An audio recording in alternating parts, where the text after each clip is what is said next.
Guys আজকে আপনাদের দেখাবো আমার হাজব্যান্ড আমার কত কেয়ার করে। এই যে প্রতিদিন আমি গোসল করে বালতিতে রেখে দিই ড্রেস, সে অফিস থেকে এসে তারপর আমার কাপড় ধুয়ে দেয়। আর আমি যদি ধুয়ে দিই তাহলে আমার সাথে রাগ করে।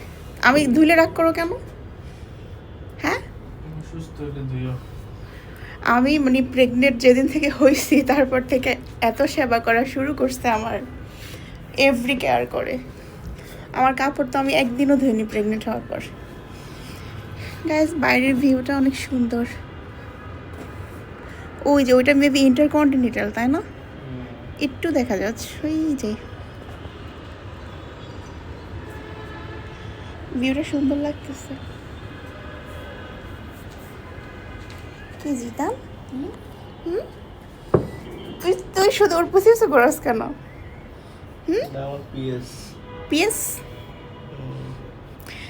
গাইস দেখেন, আমার আসলে আমার ভাগ্যটা অনেক ভালো। আমার হাজব্যান্ড আমার অনেক কেয়ার করে। সে শুধু প্রেগনেন্ট হওয়াতে না, নর্মালি সবসময় সে আমার কেয়ার করে।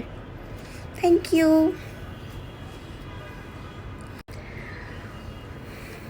আমি সেই গোসল করছি কখন, আর তুমি অফিস থেকে এসে তারপর এখন কাপড় নেড়ে দিচ্ছ।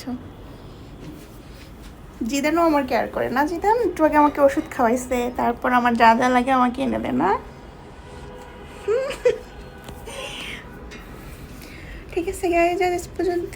আল্লাহ হাফিজ, গুড নাইট।